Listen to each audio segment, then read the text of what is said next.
245 pounds from Bad Street, Atlanta, Georgia, Freebird Buddy Roberts, the challenger.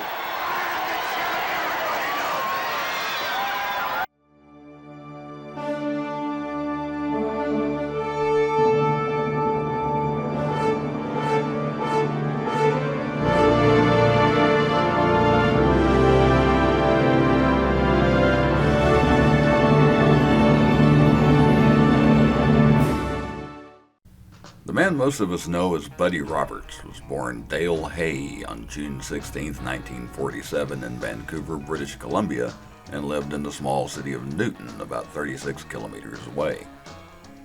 While growing up through the 1950s and 60s in Western Canada, Roberts got into bodybuilding. While still attending Princess Margaret Secondary School, won a bench press competition at the age of 17.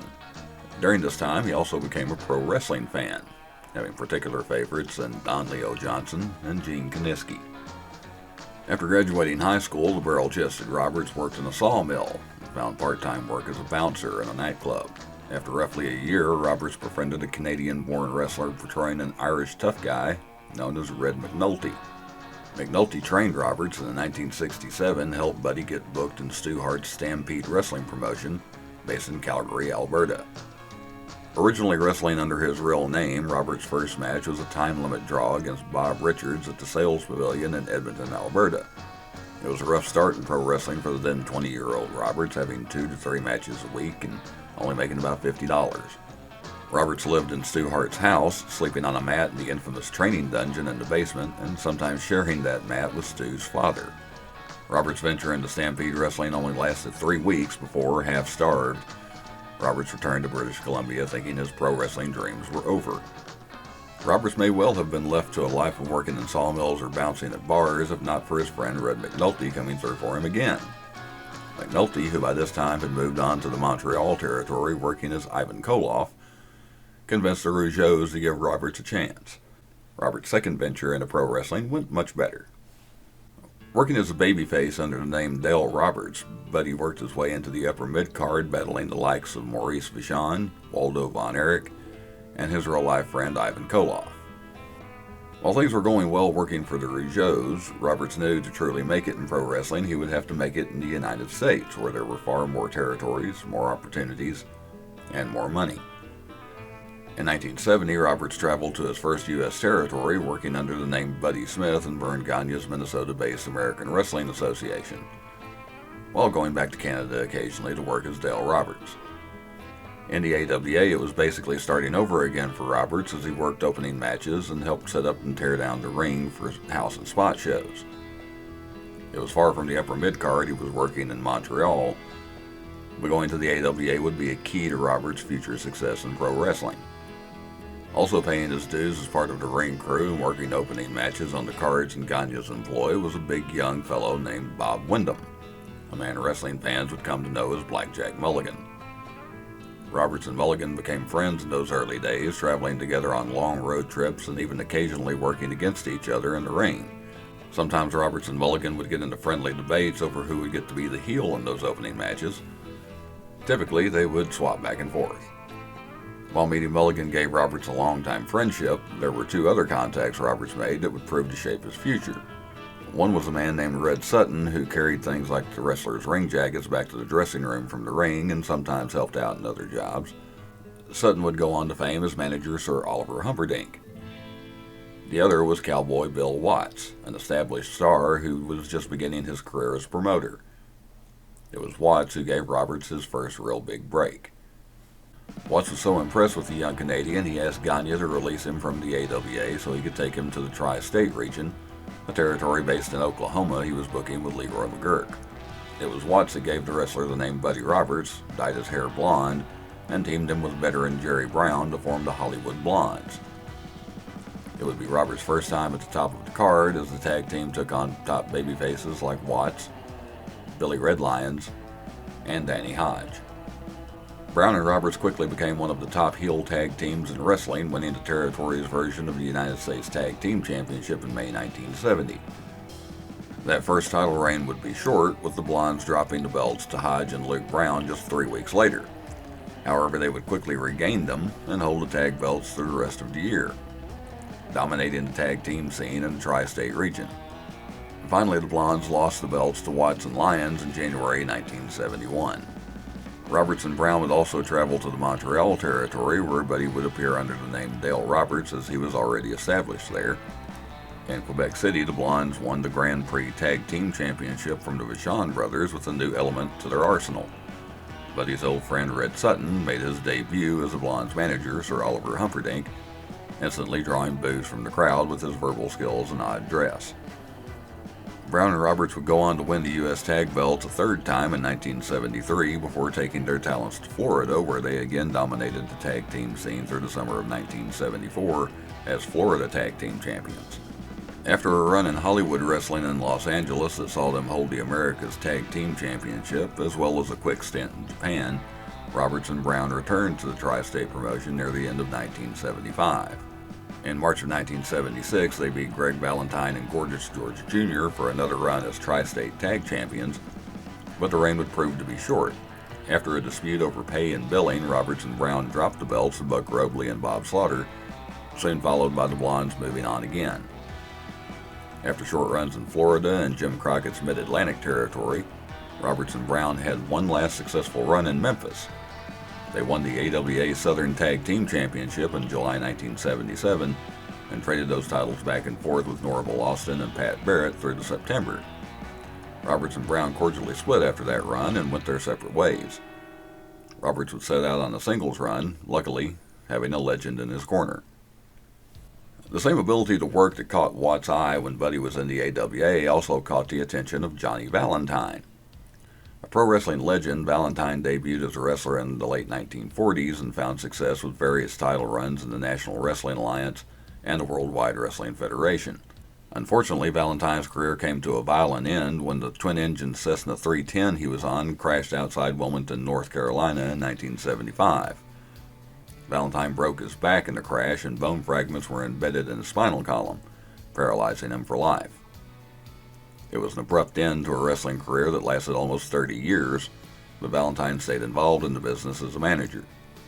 When Buddy ventured out as a solo wrestler, Valentine met with him in Charlotte, North Carolina, and made him an offer. Valentine felt there was still value in his name and wanted a protege. Humbled by the offer, Buddy again took on a different name and became Dale Valentine, being billed as the brother of Johnny. The partnership between Buddy and Johnny was fairly brief but very active.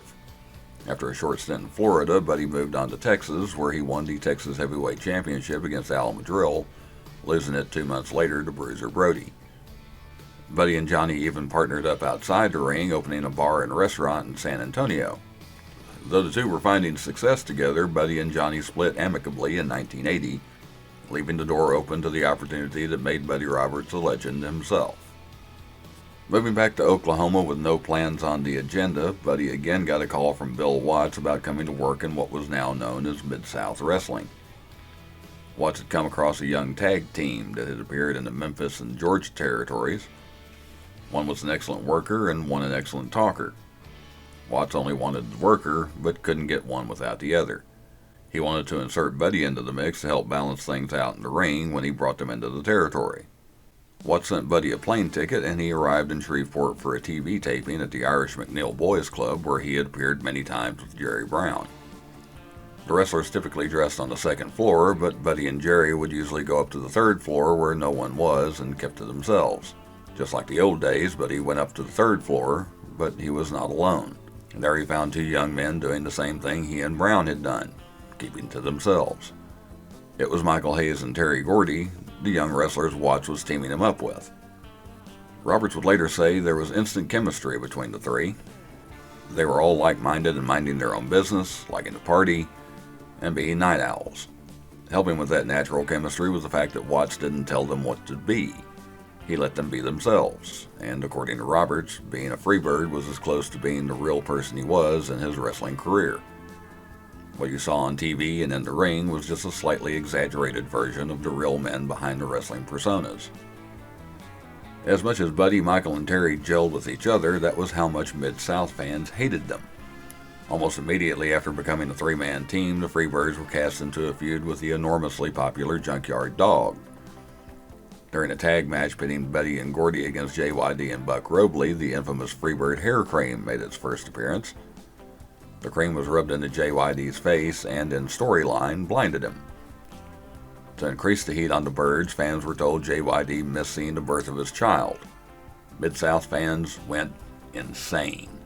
The Freebirds received death threats and were constantly attacked coming to and leaving the ring. Buddy was once squirted in the eyes with liquid plumber by a fan. And in Lake Charles, Louisiana, police arrested a man who brought a weapon to the arena with a single bullet that had Freebird carved into the casing. To say the Freebirds were drawing heat is an understatement. They were drawing outright hatred. It's something that would set the tone for the trio for the next several years. As Buddy, Michael, and Terry split time between Mid-South and the Georgia territory, as well as trips back to Canada for Buddy, they spent time as both heels and babyfaces. In 1982, the most successful run for all three of the Freebirds would begin as they came to what had recently been rebranded World Class Championship Wrestling. Originally coming to Dallas as babyfaces, the Freebirds were introduced to world-class fans as friends of David Von Erich, who had recently returned from a run in Florida. Buddy would end up playing a big role in the Freebirds' Von Erich story by simply not being there at a key moment. At the Christmas Star Wars card at Reunion Arena in 1982, Ric Flair defended the NWA World Championship against Kerry Von Erich in a steel cage match. In a write-in vote with fans, Michael Hayes was chosen as a special referee for the match, working alongside world-class official David Manning. Hayes announced Terry Gordy would also be there outside the cage as the keeper of the key to make sure nothing went wrong. Earlier on the card, the Freebirds were scheduled to face Iron Mike Sharp, Ben Sharp, and Tom Steele for the World Six-Man Tag Team Championship. In the storyline, Buddy was in Florida and a plane delay prevented him from getting back to Dallas in time. Hayes and Gordy were prepared to go into the match with a 3-on-2 disadvantage, but David Von Erich stepped in and took Buddy's place.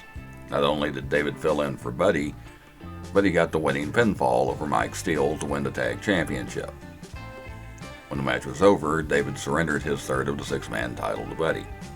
When Kerry took on Flair later in the night, Hayes was proving to be a little too rough in enforcing the rules and had to be settled down several times by Manning. At one point, Hayes attacked Flair, leaving him motionless in the ring. Hayes tried to convince Kerry to pin Flair for the win, but not wanting to win the world title that way, Kerry refused. Frustrated, Hayes had Gordy open the cage door and let him out. As Kerry tried to talk to him, Flair came up from behind and knocked him into Hayes, sending the Freebird out of the open cage door. Kerry leaned between the top and middle rope toward the opening, only for Gordy to slam the cage door on his head. Oh! Kerry Butter hit in the head by the cage door! It was the start of one of the longest and most famous feuds in pro wrestling history. It was a perfect setup. Three local heroes who always did right, taking on three arrogant outsiders who played by their own rules. Over the next 2 years, the Freebirds and Von Erichs took each other on in every kind of match possible.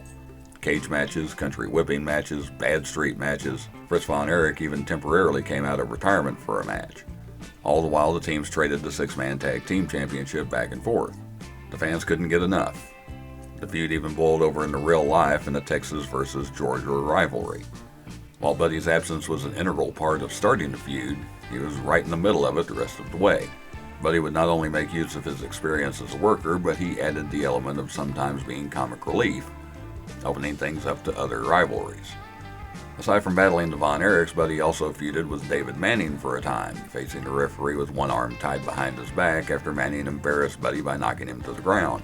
In another storyline, Roberts feuded with Iceman King Parsons, ending in a hair versus hair match where the Freebird cream would again make an appearance. In a twist, Buddy won the match, but Parsons grabbed the cream and put it on Buddy's head. For some time, Buddy wore headgear to hide the fact that he was bald.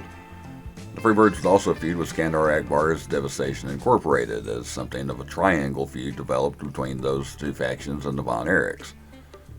Buddy and the Freebirds sometimes found themselves in the unusual position at the time of being booed against most of their opponents, but being cheered against Skandar Akbar's stable. After about 3 years in their initial world-class run that even saw a face turn toward the end, the Freebirds would move on to a very short stint in the WWF and briefly feud with the Road Warriors in the AWA. All this while Hayes made appearances in Georgia, Gordy in Japan, and Buddy in Canada. The Freebirds would eventually land once again in Bill Watt's backyard as the landscape of the territory days was starting to change. What was the Mid-South territory of the NWA was now the Universal Wrestling Federation, and Buddy was right in the mix as he won the UWF Television Championship from Terry Taylor in Oklahoma City. His 42-day reign would end with a loss to Savannah Jack in November, and shortly after, Buddy would return to Dallas and what was now the World Class Wrestling Association. At the time, nobody knew it would essentially be the end of the Fabulous Freebirds as we had known them. Roberts and Gordy returned to Dallas in late 1987 and again started feuding with the Von Erichs. They were soon followed by Hayes, but in a twist, Hayes announced he was not there to wrestle and wanted to concentrate on a music career. Gordy reluctantly accepted Hayes' decision, but Roberts was less than thrilled. When Hayes went on to publicly bury the hatchet with the Von Erichs, the feud between Hayes and a reshaped Freebirds with Gordy and Roberts began. While there was still interest in the Freebirds' return and eventual feud with each other, the bloom was starting to come off the rose. Attempts to form a different group of Freebirds with the likes of Iceman King Parsons and the Angel of Death fell a little flat. And for Buddy, he would bring in Samu and Fatu, the Samoan SWAT team, and act as their manager against both the Von Erichs and Michael Hayes. They found some success winning the WCWA World Tag Team Championship from Kevin and Kerry Von Erich in August of 1988. Buddy would manage them to the tag titles a total of 3 times before quietly going into retirement in 1989. Buddy briefly came out of retirement on April 2, 1993 for his final match at the Global Wrestling Federation's Kerry Von Erich Memorial Card at the Sportatorium. Buddy teamed with Michael Hayes one last time as they were defeated by Kevin Von Erich and Chris Adams. Buddy took no pay for the event as all proceeds went to Kerry's children. Buddy settled with his wife in Chicago and was working a construction job when he was diagnosed with throat cancer in the early 2000s. Surgery left him with a hoarse voice that tired easily, but Buddy still became a regular on the FanFest circuit, reuniting with Jerry Brown and Sir Oliver Humperdinck at the NWA Wrestling Legends FanFest in Charlotte, North Carolina in 2010, not long after his son Brandon started wrestling in Windy City Wrestling as Buddy Roberts Jr. Buddy also kept in contact with Freebird partner Michael Hayes, but insisted he and Hayes never talked wrestling when they were together. They simply talked as friends. On November 29, 2012, Dale Hay, the man World Class Championship Wrestling fans knew as Buddy Roberts, passed away from complications of pneumonia at the age of 65. 3 years later, Buddy was posthumously inducted into the WWE Hall of Fame as part of the Fabulous Freebirds. I want to talk about the Texas Stadium. You know, it took the Von Erichs 2 years to realize that they cannot defeat the Freebirds. So, you know the old saying, if you can't beat them, join them. Well, that's exactly what the Von Erichs have done. And there's no doubt that they are the number 2 team in the world today. But the Freebirds are the number 1 team. And together, there's no way that we cannot win that $100,000. Okay, we'll share the $100,000, guys. But we're not going to share the Lincoln. The Lincoln's ours.